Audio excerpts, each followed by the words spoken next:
Hello, future people, and thanks for tuning into Great Uncle John's weekly video log. It is Sunday, March the 18th, 2018, and I believe this is episode 11. We are almost a quarter of the way through 2018, and we are still here, and so are you if you're watching this, so congratulations. I've been YouTubing and social networking hard, social media networking, not so much social networking. I've mostly been in this little room here, but I've been social networking hard over the past week as I've whined about in past vlogs. YouTube reset the standard for monetization, and they now demand 1,000 subscribers and 4,000 hours of video watch time a year to make a little money from your channel. Over my 12 years of YouTubing, I've put up several hundred videos and have achieved well over 4,000 hours a year in watch time.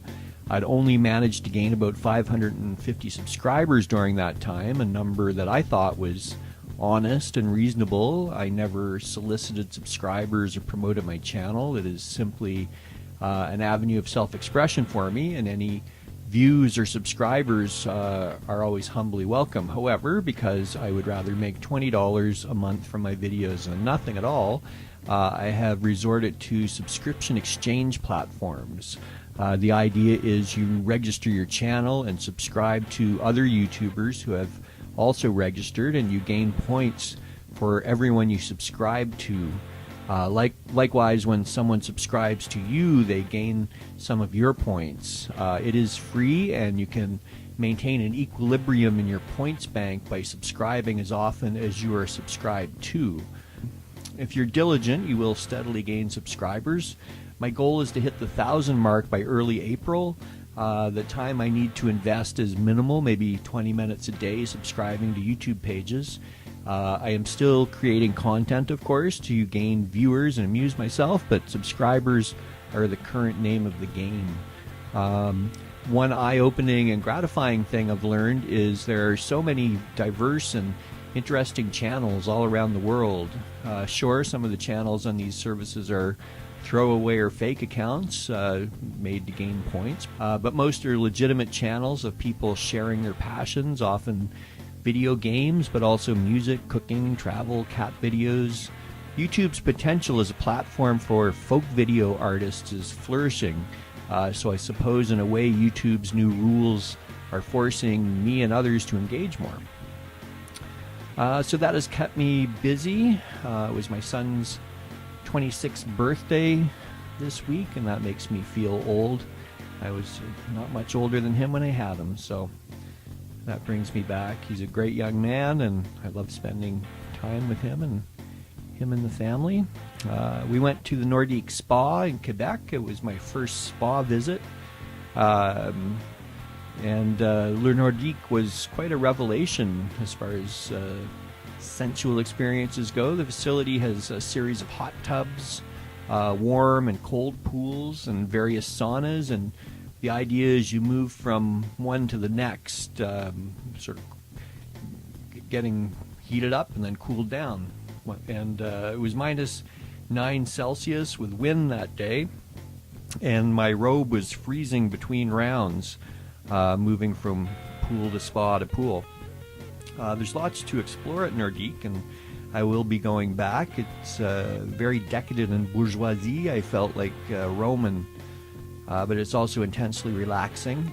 I think I will try to go at least several times a year. I'll consider this my spring equinox visit, and I quite like the winter experience, but we'll see what it's like in the summer. What else? It's been a reasonably mild week. We had it's St. Patrick's Day today? No, yesterday. Happy St. Patrick's Day. We've had a couple of dumps of snow in the past week, and it's been a bit chilly but sunny. Very nice week weather-wise. I'm very excited for Rockfest this year coming up. I've attended many years in the past with my buddy Pat, and this year the headliners are Prophets of Rage. They were just announced, and that piqued my interest. Prophets of Rage are an amalgam of Rage Against the Machine and Public Enemy and Cypress Hill, I believe, and all those bands were important in my musical young adulthood. Last year, my my bud Pat scored a place at the Chateau Montebello, a sort of workers' apartment, and we were quite comfortable. In other years, we've camped in the sort of festival campgrounds, and we're just too old for that now. We're something slightly more comfortable, being older middle-aged guys. Last year we saw Till when we were at the chateau. We saw Till, the lead singer from Rammstein, doing rock star stuff on the patio, so that was pretty exciting. And the Rammstein show is still one of the best I've seen. Yeah,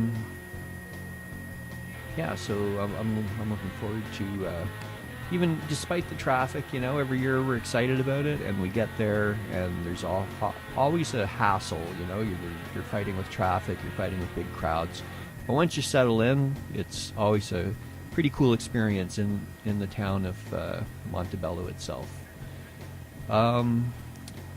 Let's see what's been going on in the world.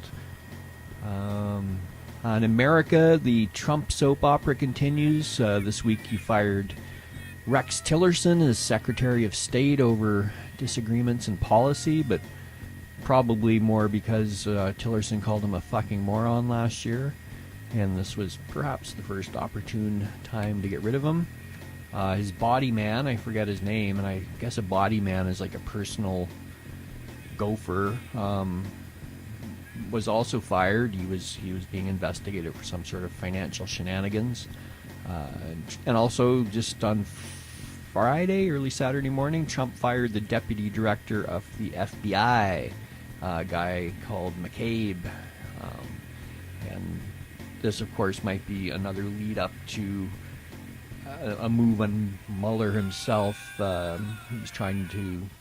I think Trump is trying to discredit the investigation, the FBI. He's been doing this for quite a few months now.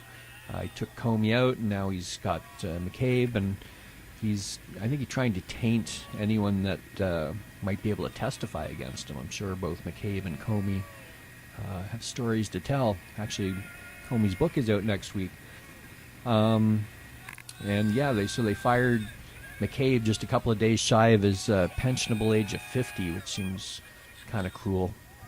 And as the Fire and Fury author said, it's like a Ponzi scheme of scandal and intrigue, and it's impossible to know exactly what's going on, but you future people have the perspective, so you know exactly what's going on.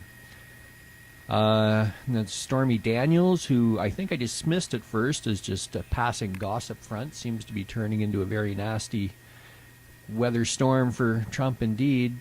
She is given a 60 Minutes interview that is yet to air. I believe it's coming up in a few days, on Tuesday maybe, and she's going to tell all, and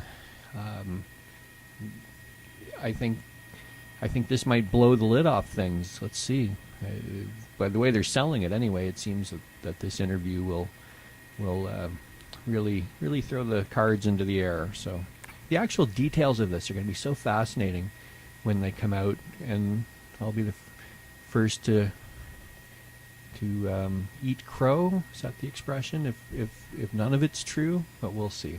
And Trump was caught on tape at a fundraiser admitting that he made up a lie that the United States has a trade deficit with Canada, that he didn't know what he was talking about when he was talking to Justin. Then later on it turns out that the story itself is imaginary and that he never had a conversation with Trudeau about this.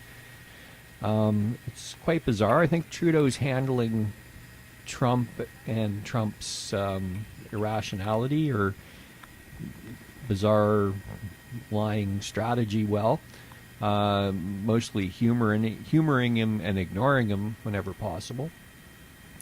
In Ontario, the election is coming up.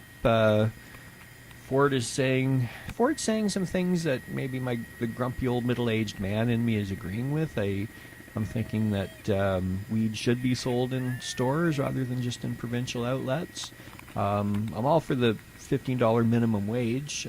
Ford says he'll stall it at $14, but I'd like to see it go to $15. I find Ford disagreeable in many issues, and he's no friend of the worker, but as the saying goes, governments are like underwear. You have to change even your favorite pair every once in a while, and when the Liberals are stinking the place up. I don't think Ford would be a total disaster. I'll probably vote NDP. But it's tight. I think Ontario is about to vote for change. We'll see. Anyway, I've gone on far too long again. I'll shut up. Thank you for watching, and we'll see you next time.